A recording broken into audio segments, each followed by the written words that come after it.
तो बच्चों हम लोग जो है आप देख लें ये चार्ट जो बच्चे नोट्स बना रहे हैं हमारे वीडियो से, तो ये चार्ट उन्हें बनाना है। और आइए हम लोग समझ लेते हैं। तो बेटा हम इक्विलिब्रियम में वहाँ पहुँच चुके हैं जहाँ पर हम पढ़ेंगे application of law of mass action, है ना। तो इसे 3 पॉइंट में हम लोग पढ़ेंगे, ए बी और सी। तो गैसियस होमोजीनियस इक्विलिब्रिया, तो इसे ही हमको खूब डिटेल में पढ़ना है, एक्सप्रेशन डिराइव करने हैं। तो इसमें 2 कंडीशन बेटा आएगी कि जब डेल्टा एन जी की वैल्यू 0 होगी और डेल्टा एन जी की वैल्यू जब 0 होगी तो यहाँ जो है ना, एसोसिएशन इक्विलिब्रियम और डिसोसिएशन इक्विलिब्रियम। तो इस दोनों के लिए हम लोग एक्सप्रेशन जब डिराइव करेंगे तो हम ये देखेंगे कि केपी और केसी यहाँ इक्वल आ जाता है। जब हम इन दोनों के लिए एक्सप्रेशन डिराइव करेंगे डिग्री ऑफ डिसोसिएशन को यूज करके, है ना। तो यहाँ पर हम लोग क्या करने वाले हैं, यहाँ पर इसमें हम लोग यूज करेंगे अल्फा को। अल्फा को जब हम यूज करेंगे, डिग्री ऑफ डिसोसिएशन को यूज करेंगे और एक्सप्रेशन जब डिराइव करेंगे तो हमें मिलेगा कि यहाँ पर केपी और केसी इक्वल है। यहाँ पर केपी और केसी इक्वल है क्योंकि वो जो फार्मूला है एक हमारे पास छोटा सा फार्मूला क्या है कि केपी इज इक्वल टू, है ना, फार्मूला क्या है, KP is equal to KC R T into R T power delta N G, है ना। ये फार्मूला है हमारे पास। तो देखिए जब इसकी वैल्यू 0 हो जाएगी तो ये क्वांटिटी 1 हो जाएगी और ये 1 आएगा। तो ये एक्सप्रेशन हम लोग डिराइव करेंगे यहाँ पर। इस वाली सिचुएशन में आप देख सकते हैं कि केपी और केसी इक्वल नहीं होगा क्योंकि डेल्टा एन जी की वैल्यू 0 नहीं है, वो या तो निगेटिव आएगी या तो पॉजिटिव आएगी। यहाँ भी हम एक्सप्रेशन डिराइव करेंगे, है ना। यहाँ पर अगर बी वाले पॉइंट की हम बात करें तो केमिकल इक्विलिब्रियम इन होमोजीनियस लिक्विड सिस्टम, यहाँ पर भी फेज 1 ही होगा, मींस मिसिबल इक्विलिब्रियम यहाँ पर भी होगा। पिछले वाले लेक्चर में हम लोगों ने फेज की बात डिटेल में कर रखी है ना। तो आगे बेटा बच्चों जो तीसरा है, इस तीसरे वाले में बेटा यही इतना पढ़ना है, हेट्रोजीनियस इक्विलिब्रिया। तो इसमें जो जो भी इक्विलिब्रियम हमें मिल रहा है, जैसे ये पहला वाला है तो इस वाले में फेज मींस पी की वैल्यू क्या हो जाएगी, आप देख लें, एक सॉलिड ये है एक सॉलिड ये है तो 2 हो गया, प्लस ये गैसियस स्टेट तो 3, तो यहाँ फेज 3 निकल के आ जाएगा। अब अगर यहाँ की हम बात करें तो यहाँ यू कैन से एक सॉलिड है और ये वेपर है यानी गैसियस स्टेट है, ये भी सॉलिड है ये भी गैसियस स्टेट है। इसके लिए हम लोग एक कंसीडर करेंगे, H2O और H2 के लिए भी दोनों को मिला के एक कंसीडर किया जाएगा और ये सॉलिड के लिए भी एक कंसीडर किया जाएगा। तो यहाँ पर भी इस भी केस में फेज की वैल्यू 3 ही आएगी। यहाँ पर हम विचार कर ले तो ये सॉलिड है ये गैस है ना, अमोनियम कार्बामेट का डिसोसिएशन हो रहा है, तो ये सॉलिड है ये गैस है ये भी गैस है। तो गैस का मतलब इन दोनों के लिए फेज 1 ही आएगा, इसके लिए फेज 1 आएगा। तो यहाँ पर जो फेज की वैल्यू आएगी वो 2 आएगी। तो कुल मिलाकर के बेटा जो हम लोग पढ़ना चाह रहे हैं तो ये एप्लीकेशन जिसको 3 पार्ट में, सी वाले पार्ट में इतना ही पढ़ना, इतना ही आपको जानना है। केपी केसी कैसे लिखा जाता है पिछले लेक्चर में हम लोगों ने डिटेल डिस्कस किए हैं। इस और इस कंडीशन के लिए और इस कंडीशन के लिए हमें एक्सप्रेशन डिराइव करना है। विशेष रूप से ज़्यादा इम्पोर्टेंट जो क्वेश्चन पूछे जाने का जो एरिया है तो यहाँ जो है क्वेश्चन पूछे जाने का एरिया ज़्यादा है ना। तो इसी वाले के लिए हम लोग बेटा एक्सप्रेशन डिराइव करेंगे। इस चार्ट को आप ध्यानपूर्वक देखें।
तो बच्चों, जो बच्चे ये नोट्स बना रहे हैं हमारी वीडियो से, तो वो ये चार्ट बना लें।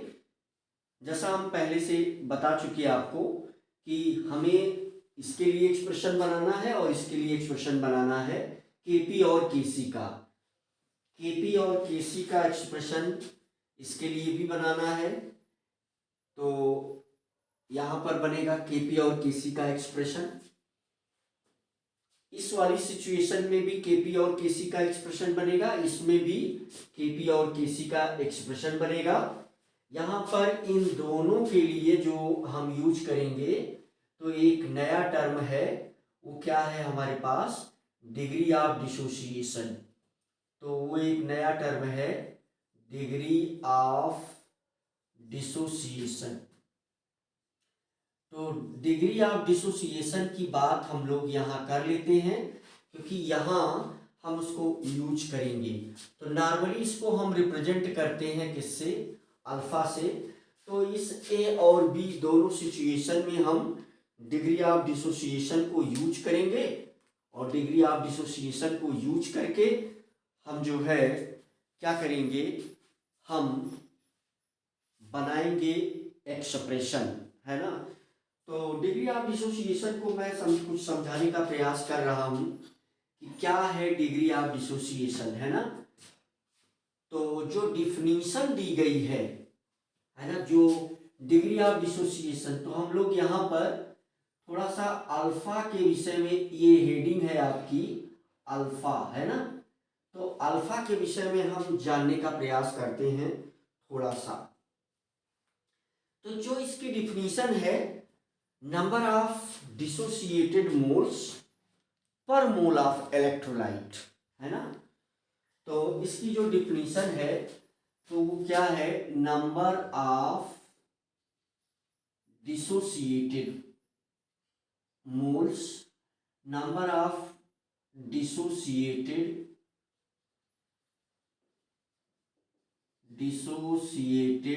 number of dissociated moles, number of dissociated moles per mole electrolyte, per mole electrolyte, per mole electrolyte is known as degree of dissociation, is known as degree of dissociation, है ना। Number of dissociated moles per mole electrolyte is known as degree of dissociation. एक point हम लोगों ने ये जान लिया। वैसे रियल में जो डिग्री ऑफ डिसोसिएशन की बात है, डिग्री ऑफ डिसोसिएशन, तो रियल में जो डिग्री ऑफ डिसोसिएशन है, वो अल्फा को जो हम कैलकुलेट करते हैं, तो equivalent conductivity at V dilution upon equivalent conductivity at infinity dilution, है ना। और हम कैलकुलेट करते हैं मोलर कंडक्टिविटी, है ना। यहाँ से अल्फा को कैलकुलेट करने का ये तरीका है, molar conductivity at V dilution upon molar conductivity at infinite dilution. तो ये स्मॉल लेटर लेमडा है, ये कैपिटल लेटर लेमडा है। यहां से हम डिग्री ऑफ डिसोसिएशन को कैलकुलेट करते हैं। और अगर किसी भी इलेक्ट्रोलाइट, कोई भी इलेक्ट्रोलाइट अगर उसका अल्फा ज़्यादा है, अल्फा की वैल्यू ज़्यादा है, मान लीजिए कि किसी भी इलेक्ट्रोलाइट के लिए अगर अल्फा की वैल्यू ज़्यादा है ना, वैसे अल्फा लाई करता है कहाँ से कहाँ तक, अल्फा जो है वो लाई करता है 0 से 1 तक, है ना। तो जो नॉन इलेक्ट्रोलाइट होगा उसके लिए अल्फा की वैल्यू क्या होगी, 0 होगी। और जो स्ट्रांग इलेक्ट्रोलाइट होगा उसके लिए अल्फा की वैल्यू क्या होगी, 1 होगी। तो अल्फा के रिस्पेक्ट में एक पॉइंट आपने सीख लिया, अल्फा के रिस्पेक्ट में ये दूसरा पॉइंट आपने सीख लिया, अल्फा के रिस्पेक्ट में ये तीसरा पॉइंट आपने सीख लिया। तो कुल मिलाकर के ये 3 पॉइंट अल्फा के रिस्पेक्ट में आपने सीखा। अगर किसी भी इलेक्ट्रोलाइट, अगर किसी भी, अब इलेक्ट्रोलाइट वो मटेरियल होते हैं जो पानी में डिजॉल्व करने के बाद अपने आयंस में टूट जाते हैं और उनके आयन इलेक्ट्रिक कंडक्शन में हेल्प करते हैं, है ना। ये बात समझना है। तो कुल मिलाकर के दुनिया में मैक्सिमम मटेरियल इलेक्ट्रोलाइट ही है और वो पानी में डालने से टूट जाएगा और क्या करेगा, ऑर्गेनिक जो है वो उनका नेचर इलेक्ट्रोलाइट नहीं होता है। ऑर्गेनिक जो कंपाउंड है, कम ऐसे कंपाउंड हैं जिनका नेचर इलेक्ट्रोलाइट होगा। वैसे नॉन इलेक्ट्रोलाइट में शुगर, यूरिया और वुड, लकड़ी को रखा जाता है ना। तो जैसे अगर कभी भी अल्फा की वैल्यू 0 आ गई तो हम ऐसा बोलेंगे कि ये बात की जा रही है नॉन इलेक्ट्रोलाइट की। और अगर अल्फा की वैल्यू 1 आ गई तो ये बात की जा रही है स्ट्रांग इलेक्ट्रोलाइट की, है ना। तो इसका मतलब कि यहां से एक कंक्लूजन ये भी निकलता है कि अगर अल्फा की वैल्यू बढ़ेगी, अगर अल्फा की वैल्यू बढ़ेगी, है ना, यानी 0 से आगे बढ़ेगी, तो जो हमारे पास इलेक्ट्रोलाइट होगा, है ना, इलेक्ट्रोलाइट, तो इसका नेचर कैसा होता जाएगा, स्ट्रांग होता जाएगा। और अगर इसके अपोजिट भी ट्रू है, अगर अल्फा की वैल्यू घटेगी, मीन्स अगर हमारे पास 2 इलेक्ट्रोलाइट गिवन हो, एक पॉइंट ये हमने जान लिया किसके विषय में, अल्फा के विषय में। अब जैसे एक मैं एग्जांपल दे देता हूं अगले पॉइंट में, एक पॉइंट आपने ये जान लिया, एक और एग्जांपल मैं दे देता हूं। मान लीजिए हमारे पास ए और बी, मान लीजिए हमारे पास ए और बी कोई तो इलेक्ट्रोलाइट है और इसके लिए जो अल्फा की वैल्यू आ रही है वो 0.5 आ रही है ना, 0.5। और इसके लिए जो अल्फा की वैल्यू आ रही है वो आ रही है 0.55। तो इसका मतलब कि जो इलेक्ट्रोलाइट बी है, ये बी इलेक्ट्रोलाइट स्ट्रांग है देन इलेक्ट्रोलाइट ए, ये बात आपको समझना चाहिए। और अल्फा को हम परसेंट में भी, है ना, एक पॉइंट और जो आपको जानना चाहिए, अल्फा को हम परसेंट में भी क्या करते हैं, रिप्रेजेंट करते हैं। तो अगर हम उसको 100 से मल्टीप्लाई कर दें, जैसे मान लीजिए अल्फा, अल्फा क्या है, अल्फा डिग्री ऑफ डिसोसिएशन है, तो ये यूनिटलेस है ना। अल्फा क्या है, यूनिटलेस है। यहाँ पर ये एक नंबर है, तो नंबर कैसा होगा, ये यूनिटलेस होगा। डिफिनीशन से भी क्लियर हो रहा है, number of mole upon number of dissociated mole. यहां से क्या निकल रहा है, अल्फा की वैल्यू यहां से क्या निकल रही है, अगर हम बात करें इस डिफिनीशन से अल्फा की वैल्यू क्या निकल रही है, तो नंबर ऑफ डिसोसिएटेड मोल अपान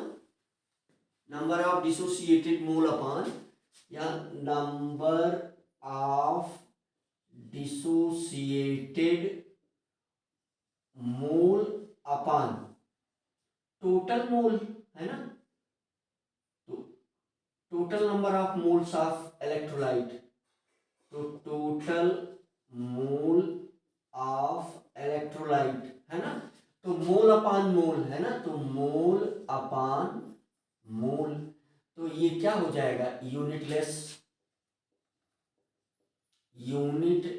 हो जाएगा।